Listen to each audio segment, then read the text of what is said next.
बहुत लोगों ने शायद ये सुना हो, कुछ ने ना सुना हो। अमेजिंग फैक्ट है एक तरीके का कि इस दुनिया में सबसे ज़्यादा जो बिटकॉइन होल्ड करता है उस बंदे का नाम है सतोशी नाकामोटो।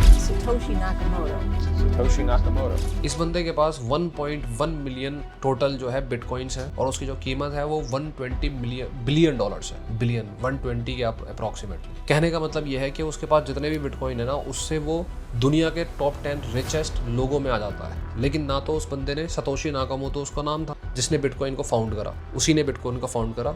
ना तो उस बंदे ने 1 रुपया उसमें से खर्च करा, ना आज तक उसकी कोई ट्रांजैक्शन हुई, और ये बंदा ऐसे गायब हो गया। पहली बात तो सतोशी नाकामोटो उसका रियल नाम नहीं है, उसने कोई जापानीज नाम उठाया था और वो बस गायब हो गया। Who is Satoshi Nakamoto and what did he invent? Bitcoin को इन्वेंट करने के बाद गायब हो गया, और जैसे उसका पर्पस ही वो सिर्फ वो था, पैसे का उसको कोई लालच नहीं था। रॉबिनहुड टाइप का इंसान समझ लो आप। पर सवाल ये उठता है कि ऐसा क्यों हुआ? मतलब कौन ही बेवकूफ़ ऐसा होगा जो billions of dollars, billions and billions of dollar छोड़ के चला जाएगा? ऐसी कौन सी खुंदस थी उसको, कौन सा उसको ऐसा इन्वेंशन करना था, उसको दुनिया में ऐसे खुरापाती करने का उसका क्या दिमाग में आया? ये कहानी ना आपको स्मार्ट बना देगी बहुत, क्योंकि जितनी भी कॉन्स्पिरेसी थ्योरी आप सुनते हो ना, वो ज़रूरी नहीं है कि वो सारी सच हों, और यूजुअली बहुत मिस इन्फॉर्मेशन लोगों के पास पहुंचती है और लोग मान भी जाते हैं। तो जो मैं आपको बताऊंगा, इससे एक चीज़ तो श्योर है कि आप स्मार्ट बन के निकलोगे, फिर आपको इन्वेस्टमेंट करने का और फ्यूचर कैसा होने वाला है इन सब की समझ जो है ना, वो बेहतर हो जाएगी आपकी। उसी चीज़ को मैं आपको समझाऊंगा। अपने इंडिया में क्या होता है ना कि कुछ लोग समझते हैं कि भाई क्रिप्टो जो है वो तो फ्रॉड है, कुछ कहते हैं कि भाई नहीं, क्रिप्टो तो फ्यूचर है। हर कोई अपनी अंडरस्टैंडिंग बना के बैठा हुआ है, लेकिन कोई भी डीप रिसर्च नहीं करता। बहुत ही गिनती के लोग करते हैं और सब अपनी अंडरस्टैंडिंग बना के बैठ जाते हैं, ओपिनियन, और उसी को ही बस वो फैलाने लग जाते हैं। इस वीडियो में आपको क्लियर हो जाएगा कि क्या फ्यूचर है क्रिप्टो का, क्या नहीं है। ठीक है, अब ये कहानी मैं शुरू करता हूँ आपको, और कहानी समझने के लिए ना आपको थोड़ा सा समझना पड़ेगा कि पास्ट में, हिस्ट्री में पैसे का क्या कॉन्सेप्ट रहा है, पैसा कहाँ से आया, क्या हुआ। क्योंकि क्रिप्टो भी एक तरीके से पैसा ही है ना, करेंसी है। वही मैं आपको शुरू करता हूँ। अब देखो, जब राजा महाराजाओं का टाइम था ना, पुराना वाला, तो उस टाइम क्या होता था कि प्रोडक्ट्स नहीं थे। मतलब बहुत बेसिक चीज़ें थी, जैसे खाना, पानी, कपड़ा, ठीक है, ज़मीन, धरती, ये सब चीज़ें थी जो एक इंसान जो है उसे कंज्यूम कर सकता है और पैसे के बेसिस पे कंज्यूम कर सकता है। मतलब पैसा दो, गोल्ड दो और ले लो, इससे ज़्यादा कुछ था ही नहीं। अब राजा महाराजा जो हुआ करते थे, उनके किंगडम में तो उनके पास सब कुछ ही होता था। मतलब खाने की उनको कमी नहीं है, फूड की, पानी की कमी नहीं है, कपड़ों वपड़ों की कमी नहीं है। तो यूजुअली राजा महाराजा इसीलिए दूसरे के किंगडम पे मतलब अटैक करते थे, उसको कंट्रोल में लेने की कोशिश करते थे, क्योंकि उसके अलावा तो कोई एम्बिशन वैसे भी दिखाई नहीं दे रही। और साथ में ये जो रिसोर्सेज थे उनके किंगडम के, ये रिसोर्सेज इतने लिमिटेड थे कि इन्हें बड़े बड़े पावरफुल लोग कंट्रोल करते थे, और जो गरीब है बेचारा, उसको मैनिपुलेट करने के लिए उसको उतना ही खाना, उतना ही फूड, पानी, ये सारी फैसिलिटीज मिलती थी जितना ज़रूरी है। अगर ज़्यादा मिल जाएगा तो भाई वो राजा के लिए सेना में क्यों लड़ेगा? अगर ज़्यादा मिल जाएगा तो फिर उसको क्या ही फ़र्क पड़ता है कि कौन सा किंगडम किस राजा का है। फिर क्या हुआ कि कुछ समझदार लोग थे, दिमाग वाले लोग, उन्होंने सोचा कि भाई ज़्यादातर सोना और पैसा जो है, पावर जो है, वो किसके पास होती है? राजा के पास, मंत्री के पास, और उसके बहुत सारे जो मंत्री होते हैं और उसकी जो पूरी मिनिस्ट्री टाइप की बैठी होती है, उसके पास होता है सारा का सारा, है ना, सेनापति वगैरह और बाकी जो लोग होंगे। अब क्यों ना मैं ऐसा करूं, कुछ ऐसे दिमाग वाले लोग थे, उन्होंने क्या सोचा कि भाई ऐसा करते हैं, कुछ प्रोडक्ट्स बनाते हैं। जैसे कि भाई लोग पानी तो पीते हैं, ठीक है, चाय बनाते हैं, कॉफ़ी बनाते हैं, और जो कपड़े हैं उनमें हम हीरे मोती लगा देंगे, कपड़े को सॉफ्ट कर देंगे या अपने अपने टेक्निक लगाएंगे। एक तरीके का जो आज हम देखते हैं ना कि भाई पेप्सी और भाई कोको कोला और चिप्स और भाई पता नहीं क्या क्या, आजकल तो प्रोडक्ट ही प्रोडक्ट है। तो उस टाइम ये सारी चीज़ें कुछ लोगों के दिमाग में आई, उन्होंने थोड़ा सा बढ़ाना शुरू कर दिया, और ये पूरे पैन वर्ल्ड हो रहा था, ऐसा नहीं कि सिर्फ एक ही जगह पे। तो उन्होंने बढ़ाना शुरू कर दिया। अब जब वो इन चीज़ों को बनाएंगे और बेचेंगे तो पैसा लेंगे। पैसा लेंगे तो इनको खरीदने वाले जो लोग होते थे वो ज़्यादातर कौन होंगे? या तो राजा महाराजा होंगे, या अगर गरीब या कोई नॉर्मल आदमी है तो उसको उसके लिए मेहनत करनी पड़ेगी, उसको सोने की मोहरें देनी पड़ेंगी, तब जाके उसको मिलेगा। तो धीरे धीरे टाइम के साथ क्या हुआ कि पहले राजा महाराजाओं के टाइम पे राजा सबसे टॉप पे है, उसके बाद जो वॉरियर क्लास है, जो लड़ते हैं, वो आ गए सेकंड नंबर पे, या फिर यूँ कह लो कि वो आ गए थर्ड नंबर पे, और सेकंड नंबर पे आ गए मंत्री, सेनापति, ये सारे लोग, है ना। लेकिन जब ये बिजनेस वाला पहला कुछ लोगों ने दिमाग लगाया ना, तो वहाँ से मर्चेंट्स का जन्म हुआ। मर्चेंट्स मतलब जो इन चीज़ों को करने लग गए। भाई चाय कॉफ़ी बना दी, और कपड़ों पे डायमंड्स लगा दिए, फैशन आ गया, ये सारी चीज़ें। और कोई अगर बीड़ी सिगरेट पीता है उसके लिए सिगार बना दी बढ़िया वाली, वाइन का विकास हो गया, इस टाइप की चीज़ें होती रही। अब ऐसा मत समझना कि भाई व्यापारी बहुत लंबे टाइम से थे, व्यापारी थे, लेकिन ये जो कैपिटलिज्म की तरफ शुरुआत हुई, इसकी एक अलग ही पहचान है। तो ये सारा कुछ चलता रहा। राजा महाराजाओं का टाइम भी थोड़ा आगे बढ़ता चला गया, फिर ये ब्रिटिशर्स वाला टाइम आ गया, जब ये इनकी कॉलोनीज होना शुरू हो गई, क्वीन एलिजाबेथ और ये सारा कुछ कहानी। तो उस टाइम क्या हुआ, इस टाइम आने तक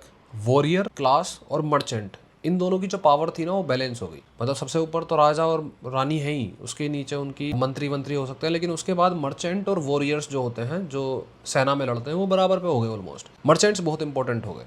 अब मर्चेंट्स की भी जो है उनकी मतलब प्रोडक्ट्स वगैरह बनाने की कैपेबिलिटी भी बढ़ गई थी। अब वो सिर्फ चाय कॉफ़ी या फिर कपड़ों में डायमंड वगैरह थोड़ी लगा रहे थे, अब तो उनके पास भाई परफ्यूम भी बनाने लग गए, वो सिगार बनाने लग गए, वो अल्कोहल वाइन इनकी तरह तरह की उपज होने लग गई। स्पाइसेस का ट्रेड होने लग गया, मसालों का। स्पाइस का ट्रेड से तो बहुत सटीक एग्जांपल ईस्ट इंडिया कंपनी है जिसने इंडिया पे रूल किया है, और उन्हीं के सहारे वो मतलब अंदर घुस गए, भाई भाई बोल गए, और फिर पूरे देश पे उन्होंने कब्जा कर लिया। खैर आप समझ गए कि मर्चेंट्स जो थे, बिजनेसमैन, उनका रोल इंपॉर्टेंट होने लग गया। इनफैक्ट जो देशों को पहली बार मतलब जो किंगडम हुआ करते थे, राज्य, उन राज्य को एक दूसरे से कनेक्ट करने के लिए पहली बार लड़ाई झगड़े के अलावा भी एक ऑप्शन मिल गया कि भाई ट्रेड कर लेंगे, भाई अपने तुम हमें मसाला दे दो, हम तुम्हें गोल्ड दे देंगे, हम तुम्हें ये दे देंगे, हम तुम्हें वो दे देंगे।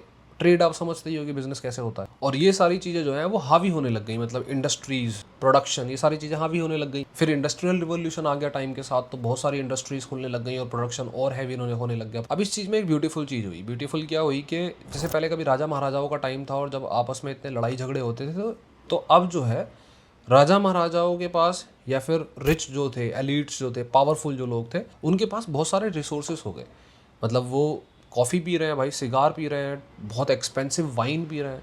लेकिन इससे फ़ायदा क्या हो रहा है कि इनकी एक्सपेंसिव वाइन को बनाने के लिए जो गरीब है वो इंडस्ट्री में काम करता था, और उसकी वजह से वो पैसे कमाता था, और उसको जो है रोटी मिल जाती थी। पहले तो रिसोर्सेज कम थे, और रिसोर्सेज कम थे तो अमीर जो थे वो उस पर कंट्रोल रखते थे। अब जो है वो सबको एक बैलेंस क्रिएट हो गया कि भाई चलो, अमीर जो है वाइन पी लेगा, गरीब जो है वो कच्ची दारू पी लेगा अपने गाँव में ही। तो एक सिस्टम बन गया, और यही धीरे धीरे कैपिटलिज्म में कन्वर्ट होने लग गया। देखो एक बहुत ऑब्वियस सी बात है यार, अगर एक जगह पे एक घर में, मान लो घर छोड़ो, एक मोहल्ले में 4 सेब या 10 सेब पड़े हैं, ठीक है, तो हर को तो जो सबसे पावरफुल होगा ना वो 10 के 10 सेब उठा के ले जाएगा। लेकिन अगर तुम ज़्यादा प्रोडक्ट्स वहाँ पे कर दोगे, 10 सेब हैं, 4 केले हैं, 3 संतरे हैं, ये करके बहुत सारी चीज़ें कर दो, तो पावरफुल क्या करेगा, जो उसको पसंद है वो उठा के ले जाएगा, बाकी छोड़ जाएगा, ताकि बाकी गरीब खा ले।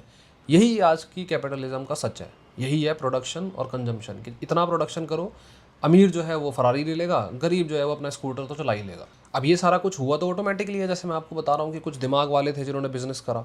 तो ऐसा नहीं है कि उनके मन में बहुत कंपैशन था, बहुत काइंड लोग थे भाई, और बहुत ही भगवान के बंदे थे, ऐसा कुछ नहीं था। उन्होंने अपने फ़ायदे के लिए शुरू करा, लेकिन उसमें दुनिया का फ़ायदा होने लग गया। यही नेचर का अलग ही कॉन्सेप्ट है। ये नेचर अपने आप को खुद हील करता है। जब दुनिया में बहुत पाप हो जाता है तो वो अपने आप ही हील करता है। ऐसे मैकेनिज्म निकल के आते हैं जिससे गरीब का भला हो सके। लेकिन फिर सुख शांति थोड़ी सी बढ़ गई। हालांकि वॉर हुए हैं, बहुत सारे वॉर हुए हैं, लेकिन थोड़ी सुख शांति बढ़ गई, और लोगों ने हथियार सब नहीं उठाते। अब सेना होती है हर किसी की, लेकिन पहले तो हर कोई सेना था, है ना। अब जो है वो लोग थोड़ा सिविलियंस हो चुके हैं, थोड़ा सही हो चुके हैं। लेकिन वही बात है कि कैपिटलिज्म ने हेल्प तो बहुत करी ये प्रोडक्शन और कंजम्पशन के तरीके से गरीबी को मिटाने में। यूरोपियन कंट्रीज़ की तो गरीबी कब की मिट गई थी काफ़ी हद तक, लेकिन इसके टॉक्सिसिटी फिर बढ़ने लग गई। हमारे देश को तो खैर गुलाम था, हम तो क्या ही बोले, पर दुनिया में गरीबी जो है वो काफ़ी कम होने लग रही थी। एट द सेम टाइम ये जो मैकेनिज्म था प्रोडक्शन और कंजम्पशन का, ये अपना साइड इफेक्ट दिखाना शुरू कर दिया। हर अच्छी चीज़ जो है वो एक टाइम पे आने के बाद ख़राब तो होती है, और वो गंदे लेवल पे टॉक्सिक हो जाती है। अब होता क्या था, एक चीज़ मैं आपको बतानी भूल गया, जो मैं यहाँ पे मेक श्योर कर देता हूँ कि सही से आप समझ जाओ। जब मैंने बताया था कि मर्चेंट्स बहुत इंपॉर्टेंट हो गए, तो मर्चेंट्स जो है वो बिजनेसमैन बन गए एक तरीके से। अब कभी राजा महाराजाओं का जब युद्ध होता था, युद्ध, तो उन्हें पैसे चाहिए, गोल्ड चाहिए। कई बार उनको वेपन्स खरीदने हैं दूसरे राज्य से, कई बार उनको दूसरे राज्य की आर्मी भी चाहिए, तो भाई वो आर्मी लेने के लिए भी तो पैसा लगेगा, गोल्ड लगेगा। तो वो क्या करते थे, वो अपने राज्य के मर्चेंट्स से पैसे गोल्ड उधार लिया करते थे। और क्योंकि मर्चेंट के पास तो गोल्ड था भाई, उन्होंने उस टाइम पे कॉफ़ी, और मैंने बताया था ना, कॉफ़ी और कपड़े वपड़े बेचने शुरू कर दिए थे उस टाइम पे, तो उनके पास सोना हुआ करता था। वो राजा को उधार देते थे, या तो उधार देते थे या फिर दे देते थे, सिंपली दे देते थे, और उनसे एक प्रॉमिस ले लिया करते थे। प्रॉमिस क्या होता था कि भाई हम तुम्हें प्रोटेक्ट करेंगे हमेशा राजा, और हम तुम्हें ट्रेड लाइसेंस देंगे। ट्रेड लाइसेंस मतलब तुम हमारे यहाँ व्यापार कर सकते हो और हम तुम्हें रोकेंगे नहीं, और कोई और तुम्हें परेशान नहीं करेगा। ये हमारी तुम्हें प्रॉमिस है, वादा है, प्रोटेक्शन हम करेंगे तुम्हारा। अब यहाँ पे जो मर्चेंट लोन दे रहे हैं, उसका गोल्ड का, ये लोन नहीं भी दे रहे हैं, पैसे सिंपल गोल्ड दे रहे हैं, तो वो एक एजम्पशन पे दे रहे हैं ना कि भाई राजा जीतेगा तो मेरा बहुत भला होगा, है ना। तो हुआ क्या कि यही जो लोन का प्रोसेस है, जो कभी राजा महाराजा मर्चेंट से लिया करते थे, ये आगे बढ़ गया लोन, ठीक है। और फिर जब सिंपल डेमोक्रेसी आने लग गई, तो बैंक वगैरह होने लग गए। अब लोग पैसे तो कमा रहे थे, लोग या तो पैसे कमा रहे थे या गोल्ड कमा रहे थे, उसे आप किसी भी टर्म में समझ लो, फाइनली तो एक करेंसी है वो। अब वो पैसे जमा करके इकट्ठा करते थे बैंक के अंदर, और बैंक उस पैसे को उठा के किसी और आदमी को लोन दे दिया करती थी, जिससे वो फिर ब्याज लेगी, और ब्याज लेगी तो बैंक चलती रहेगी, बढ़िया अपना सिस्टम बना रहेगा। लेकिन यहाँ भी सब सही था, यहाँ भी बैंक जो है वो लोन देती थी, लोन से लोग व्यापार करते थे, व्यापार करके लोन चुका देते थे, और बैंक भी ग्रो हो रही थी, जमा करने वाला पैसा जमा कर रहा था, व्यापारी भी ग्रो हो रहा था, सब ठीक चल रहा था। लेकिन फिर हो गई गवर्नमेंट्स और बैंक्स जो है उन्होंने चीज़ों को मॉडिफाई करना स्टार्ट कर दिया। कैसे? उन्होंने लोन इतना देना स्टार्ट किया, जो मैंने आपको समझाया था पहले कि भाई मर्चेंट्स ने राजा को लोन दिया गोल्ड का, इस एजम्पशन पे कि राजा जीतेगा, अगर राजा ना जीता तो गोल्ड भी गया, राजा भी गया, इस एजम्पशन पे किया ना उसने। ऐसे ही बैंक्स ने क्या कर दिया, एजम्पशन ले लिया कि भाई हमारा जो लोन है वो वापस आएगा। ठीक है, ये मॉडर्न इकोनॉमी की बात कर रहा हूँ मैं, आज की डेट की भी। बैंक्स आज के टाइम पे क्या करती हैं कि भाई लोन लेंगे, आज के टाइम पे भी करती हैं और कर भी ये बहुत पहले से रही हैं। ये 1970 1980 से ये प्रैक्टिस शुरू हो चुकी थी। कैसे? सपोज करो आप हो, ठीक है, आप 5 लाख रुपए किसी बैंक में जमा करते हो, अगला कोई बंदा आता है जो आपका भाई हो, वो जाता है बैंक और कहता है कि मुझे गाड़ी लेनी है, लोन दे दो। बैंक ने लोन दे दिया, 5 लाख उसको लोन चला गया, आपका पैसा। उसने जाके गाड़ी खरीदी, गाड़ी किसी ह्यूंडई से ले ली, ह्यूंडई की गाड़ी खरीद ली। अब ह्यूंडई का अकाउंट भी उसी बैंक में है, तो बैंक के पास तो फिर से पैसे पहुंच गए। अगला बंदा आया, उसने भी बोला भाई मुझे गाड़ी लेनी है, लोन चाहिए, उसको भी दे दिए। ऐसे ही फिर तीसरा आया। अब अगर 3 साइकिल मान ली जाए तो 15 लाख का लोन बैंक ने दे दिया है, जबकि ओरिजिनल पैसा बैंक के पास सिर्फ 5 लाख है आपका, तो बैंक ने 15 लाख का लोन दे दिया है। अब यहाँ पे बैंक की जो गैम्बल है ना, जो उसका अपना एक तरीके से मान लो कि वो जो यहाँ पे रिस्क ले रहा है वो ये है कि अगर 15 लाख वापस आ गया तो 5 लाख पे 15 लाख रुपए बैंक कमा लिया बैंक ने। लेकिन अगर वो 15 लाख वापस नहीं आया तो बैंक 15 लाख के लॉस में है, क्योंकि बैंक के पास वो 15 लाख थे ही नहीं जो उसने लोन दे रखे हैं। ऊपर से जो 5 लाख जिसके दे रखे हैं बैंक ने, जिसके ले रखे हैं सॉरी, वो भी तो कभी वापस मांग सकता है। तो बैंक इस एजम्पशन पे चलता है कि भाई कोई क्राइसिस नहीं आएगा, कोई वॉर नहीं होगा, कोई लड़ाई झगड़े नहीं होंगे, तो जिन लोगों ने हमें पैसे दिए हुए हैं वो सारे के सारे एक साथ पैसे मांगने आएंगे नहीं। इस एजम्पशन पे वो इतनी साइकिल चला के रखते हैं। ओरिजिनल पैसे से ज़्यादा पैसा वो लोन देते हैं जो उनके पास है भी नहीं, जो पैसा उनके पास है भी नहीं, एक एजम्पशन पे कि दुनिया स्मूथ चलती रहेगी और उनका जो लोन है, जो उन्होंने 5 लाख की जगह 15 लाख दिया है, वो वापस आ जाएगा। अगर वापस उनमें से 15 नहीं भी आएगा, 10 भी आ जाए, तो भी बैंक फ़ायदे में है और मैनेज कर लेगी। लेकिन रिस्क इतना बड़ा है कि अगर नहीं आया वापस तो बैंक जो है वो दिवालिया हो जाएगी। दिवालिया छोड़ो, पूरा देश जो है वो, ये मान लो उसकी इकॉनमी कोलैप्स होने लग जाती है अगर मेजर बैंक कोलैप्स हो गए तो। और अगर बैंक जो है उसके लोन बढ़िया करके चुकता होता गया तो बैंक पैसे वाला होता चला जाता है। इसीलिए आप देखते हो कि बैंक जो है वो या तो लग्जरियस टाइप की होती है बैंक आजकल। मतलब आज क्या यार, पहले भी हमारे यहाँ कहावत चलती थी कि एसी की हवा खाने एटीएम चल रहे हैं गर्मियों के टाइम पे। तो बैंक का इंफ्रास्ट्रक्चर तगड़ा होता है क्योंकि पैसा ही इतना है भाई, इतना लोन दे रहे हैं, 5 की जगह 15 लोन दे रहे हैं, वापस आ रहा है तो पैसा ही पैसा है, नहीं आ रहा है तो बैंक 2-4 दिन में खबर आती है कि भाई ये तो डूब गया बैंक। और ये बहुत ही मेजर प्रॉब्लम है, ये आज भी चल रही है। मतलब बहुत ही रिस्की चीज़ है, ये मॉडर्न कैपिटलिज्म का बहुत बड़ा रिस्क है। पर चलो हम कहानी पे, क्रिप्टो वाली पे आएंगे, ठीक है। समझना आप, हर कहानी इम्पोर्टेंट और ज़्यादा, मतलब समझ रहे हो ना कि अगर कोई कहानी बहुत ही बढ़िया है ना, स्मार्ट लेवल ऑफ दिमाग उसमें लगा है पास्ट में, तो उसकी कहानी थोड़ी ऐसी टेढ़ी मेढ़ी होती ही होती है, सिंपल नहीं हो सकती। तो खैर हुआ क्या कि 2008 में ये जो मैंने बैंक का सिस्टम बताया है, इसी वजह से आ गए ग्लोबल इकोनॉमिक क्राइसिस। 2008 में हुआ था ये, बहुत ही गंदे वाले क्राइसिस आए थे। क्यों आए? क्योंकि यूएस के अंदर बैंक्स ने होम लोन देना स्टार्ट किया था लोगों को, बिना चेक किए कि वो वापस भी कर सकते हैं कि नहीं। उन्होंने सोचा कि भाई लोन ही लोन दिए जाओ, लोन ही लोन दिए जाओ, और पैसे तो वापस आ ही जाएंगे। अगर कुछ लोगों के नहीं भी आए तो क्या हुआ, पैसे तो बहुत ही कमाएंगे हम। 5 लाख पे अगर 15 लाख का लोन दे रहे हो और 2 बंदों ने वापस कर दिया तो 10 लाख रुपए तो वापस आ ही गए ना, कम गए ना पैसे। एक मार भी लेगा तो क्या हो गया, उसको झेल लेंगे, देखा जाएगा। यूएस में और यूएस के बाहर भी ऐसा हुआ था, होम लोन दिए गए बहुत ही लार्ज स्केल पे। एक तरीके का फ्रॉड था ये, फ्रॉड कह लो या फिर ये मान लो कि बहुत बड़ा फेलियर था गवर्नमेंट का। बैंक लोन देते जा रहे थे, होम लोन, अब लोग चुकता नहीं कर पा रहे, जिन लोगों को उन्होंने लोन दे दिया वो चुकता नहीं कर पा रहे ढंग से। और अजीब बात ये थी कि ये लोन देने की वजह से बैंक जब अपनी परफॉर्मेंस दिखाता है तो वो ऐसे दिखाता है ना कि हमने इतने रुपए का बिजनेस कर लिया भाई। अब भाई बिजनेस तो तुमने चलो मान लो 10-15-20 लाख का कर लिया, लेकिन तुम्हारे पास पैसा है कहाँ, वो तुम तो माइनस में चल रहे हो। और जिन लोगों को पैसा दिया हुआ है वो वापस आएगा, कोई भरोसा नहीं है। तुमने दे भी ऐसे को दिया जिनकी नौकरी नहीं है। तभी तो आज जो है बैंक वो बिना सरकारी नौकरी, बिना अच्छी नौकरी के किसी को लोन नहीं देती। उस टाइम पे सिचुएशन थोड़ी सी ऐसी थी नहीं, और उल्टा उस टाइम पे इतना बेवकूफ़ वाला काम हुआ था कि बैंक ने मतलब ये अपने जो बिज़नेस है ना कि भाई इतना लोन हमने दे दिया, हमारी वजह से इतने बिज़नेस चल रहे हैं, ये हो रहा है वो हो रहा है, इसको दिखा के अपनी कंपनी पे इन्वेस्टमेंट भी ले लिया बाहर से। और जो रेटिंग देने वाली कंपनीज होती है ना, जैसे मूडीज़ है, उन्होंने भी उसको ए रेटिंग दे रखी थी, मतलब बढ़िया रेटिंग। कोई इसको बता ही नहीं रहा था कि वो कितना बड़ा रिस्क ले रहे हैं। जिन जिन लोगों को उन्होंने होम लोन दे रखा है वो वापस नहीं कर पाएंगे। वही हुआ फिर एक दिन जो है वो समझ में आ गया कि भाई ये तो इतना सारा लोन दे दिया, बैंक इतना माइनस में है, वापस तो आ ही नहीं रहा। और जिन लोगों के पैसे बैंक में सबमिट हैं उन्हें कौन पकड़ाएगा अब पैसे, उनके पैसे कौन देगा। और हुआ क्या, 2008 के फाइनेंशियल क्राइसिस, इतने गंदे क्राइसिस के आप इमेजिन नहीं कर सकते उस टाइम पे। ऐसे अंदाज़ा लगाओ कि जो लोग होम लोन का पैसा वापस नहीं कर सकते थे वो तो कर ही नहीं पाए, लेकिन जो लोग होम लोन का पैसा वापस कर सकते थे, अच्छी नौकरी कर रहे थे, वो भी नहीं कर पाए। क्यों? क्योंकि फाइनेंशियल क्राइसिस आए। वहाँ जिन लोगों ने इन्वेस्टमेंट कर रखा था उनके पास पैसे नहीं बचे।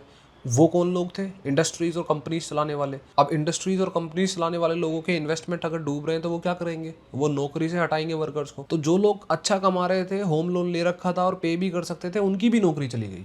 और उनकी नौकरी चली गई तो वो लोन कहाँ से दें? ऊपर से जब क्राइसिस आते हैं ना तो खरीदना कम हो जाता है, डिमांड कम हो जाती है, तो हाउसेस की डिमांड भी कम हो गई। तो जिन घरों पे लोन ले रखा था उन घरों को बेचने के बाद भी लोन पूरा नहीं हो रहा है। इसी को तो बोलते हैं क्राइसिस। इतने गंदे क्राइसिस के समझ नहीं आ रहा है क्या हो रहा है। अब ये क्राइसिस क्यों आए? क्योंकि बैंक ने गंदे तरीके से लोन दिए अपने आप को रिच बनाने के लिए और बिजनेसमैन को हेल्प करने के लिए। और ये सारी गलत प्रैक्टिस कर कौन रहा है? रिच लोग, पावरफुल लोग, एलिट्स, बैंक्स। सफर किसने किया? मिडिल क्लास, पुअर, गरीब आदमी, मजदूर आदमी, उसने सफ़र किया, बहुत गंदा सफ़र किया। उनकी नौकरियां गई, घर चला गया। 10 मिलियन लोग यूएसए के अंदर जो है वो होमलेस हो गए एक रात के अंदर। अब यहीं आता है अपना सतोशी नाकामोटो भाई। ये बंदा जो है इस फाइनेंशियल क्राइसिस के बाद ये हर्ट था, क्या था, इस स्टोरी को तो आप कभी पता ही नहीं लगा सकते, क्योंकि भाई उस बंदे की पहचान क्या है, कौन है, क्या है, किसी को पता ही नहीं है। इस बंदे को बहुत ही गंदा बुरा फील हुआ, या तो वो डायरेक्टली इसका शिकार बना होगा, ऐसा कुछ। उसने 2008 के बाद ही उसने डिसाइड कर लिया था कि ये जो गवर्नमेंट है ना, जो पैसे का कुछ भी करती है, पैसा लोन भी दे रही हैं, छाप भी रही हैं, सब कुछ अपनी मर्ज़ी से करती हैं, और फिर उसके बाद हमें पता ही नहीं चलता, और एक दिन खबर मिलती है कि सब उड़ो उड़ो हो गया है।